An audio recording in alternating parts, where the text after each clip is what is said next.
Clip number 197. اس clip میں آپ قرآن پاک کی سورہ نساء کی آیت نمبر 84 سے 86 کی تلاوت، ترجمہ اور تفسیر قرآن صراط الجنان سنیں گے.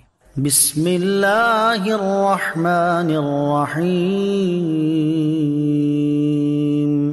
ترجمہ: اللہ کے نام سے شروع جو نہایت مہربان رحمت والا ہے. فقاتل فی سبیل اللہ لا تکلف الا نفسك وحرض المؤمنین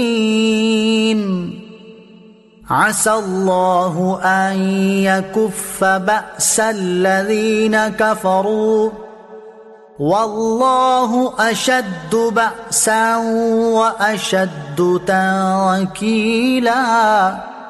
ترجمہ: تو اے حبیب اللہ کی راہ میں جہاد کریں، آپ کو آپ کی طاقت سے زیادہ تکلیف نہیں دی جائے گی، اور مسلمانوں کو جہاد کی ترغیب دیتے رہو. ان قریب اللہ کافروں کی طاقت روک دے گا، اور اللہ کی طاقت سب سے زیادہ مضبوط ہے اور اس کا عذاب سب سے زیادہ شدید ہے. فقاتل فی سبیل اللہ، تو اے حبیب اللہ کی راہ میں جہاد کریں. اس آیت کا شان نزول یہ ہے کہ بدر صغرا، چھوٹا غزوہ بدر، اس کی جنگ جو ابو سفیان سے طے تھی، جب اس کا وقت آ پہنچا تو سرکار عالی وقار صلی اللہ تعالی علیہ وسلم نے وہاں جانے کے لیے لوگوں کو دعوت دی. بعض لوگوں پر یہ گراں ہوا تو اللہ تعالیٰ نے یہ آیت نازل فرمائی اور اپنے حبیب علیہ الصلوۃ والسلام کو حکم دیا کہ آپ جہاد نہ چھوڑیں اگرچہ تنہا ہوں. اللہ عز و جل آپ کا ناصر و مددگار ہے، اللہ عز و جل کا وعدہ سچا ہے. یہ حکم پا کر رسول کریم علیہ الصلوۃ والسلام بدر صغرا کی جنگ کے لیے روانہ ہوئے اور صرف 70 سوار ہمراہ تھے. چنانچہ فرمایا گیا کہ آپ جہاد کے لیے جائیں اور آپ کو آپ کی طاقت سے زیادہ تکلیف نہیں دی جائے گی، خواہ کوئی آپ کا ساتھ دے یا نہ دے، اور اگرچہ آپ اکیلے رہ جائیں، ہاں مسلمانوں کو جہاد کی ترغیب دو اور بس. پھر اللہ عز و جل نے فرمایا کہ اللہ کریم کافروں کی سختی کو روک دے گا.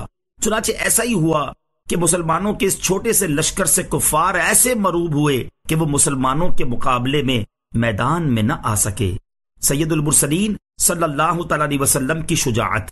اس آیت سے ثابت ہوا کہ تاجدار مدینہ صلی اللہ تعالی علیہ وسلم شجاعت میں سب سے اعلیٰ ہیں کہ آپ کو تنہا کفار کے مقابل تشریف لے جانے کا حکم ہوا اور آپ آمادہ ہو گئے. حضرت انس بن مالک رضی اللہ تعالیٰ عنہ فرماتے ہیں حبیب خدا صلی اللہ تعالی علیہ وسلم تمام لوگوں سے زیادہ شجاع اور بہادر تھے. حضرت عبداللہ ابن عمر رضی اللہ تعالیٰ عنہ فرماتے ہیں میں نے نبی کریم علیہ الصلوۃ والسلام سے زیادہ بہادر اور طاقتور، سخی اور پسندیدہ کسی کو نہیں دیکھا. حضور پر نور علیہ الصلوۃ والسلام کی بے مثل شجاعت و بہادری کا یہ عالم تھا کہ حضرت علی المرتضیٰ کرم اللہ تعالی وجہ الکریم جیسے بہادر صحابی کا یہ قول ہے، جب لڑائی خوب گرم ہو جاتی تھی اور جنگ کی شدت دیکھ کر بڑے بڑے بہادروں کی آنکھیں پتھرا کر سرخ پر جایا کرتی تھیں، اس وقت ہم لوگ نبی اکرم صلی اللہ تعالی علیہ وسلم کے پہلو میں کھڑے ہو کر اپنا بچاؤ کرتے تھے، اور آپ علیہ الصلوۃ والسلام ہم سب لوگوں سے زیادہ آگے بڑھ کر اور دشمنوں کے بالکل قریب پہنچ کر جنگ فرماتے تھے، اور ہم لوگوں میں سب سے زیادہ بہادر وہ شخص شمار کیا جاتا تھا جو جنگ میں سید المرسلین صلی اللہ تعالی علیہ وسلم کے قریب رہ کر دشمنوں سے لڑتا تھا. غزوہ حنین کے دن جب ابتداءً مسلمان کفار کے حملے کی تاب نہ لاتے ہوئے میدان جنگ سے فرار ہوئے تو ایسے نازک وقت میں بھی نبی کریم علیہ الصلوۃ والسلام ایک قدم بھی پیچھے نہیں ہٹے، بلکہ اپنے سفید خچر پر سوار دشمنوں کی جانب پیش قدمی فرماتے رہے. غزوہ احزاب کے موقع پر خندق کھودتے ہوئے ایک ایسی چٹان ظاہر ہوئی جو کسی سے نہ ٹوٹ سکی. سرکار کائنات علیہ الصلوۃ والسلام کے وار سے وہ چٹان پارا پارا ہو گئی. ایک رات اہل مدینہ ایک خوفناک آواز سن کر دہشت زدہ ہو گئے تو اس آواز کی سمت سب سے پہلے حضور علیہ الصلوۃ والسلام تشریف لے گئے. اعلیٰ حضرت رحمت اللہ تعالی فرماتے ہیں تم ہو حفیظ و مغیث، کیا ہے وہ دشمن خبیث، تم ہو تو پھر خوف کیا، تم پہ کروڑوں درود. من يشفع شفاعة حسنة يكن له نصيب منها ومن يشفع شفاعة سيئة يكن له كفل منها وَكَانَ اللَّهُ عَلَى كُلِّ شَيْءٍ مُقِيتًا.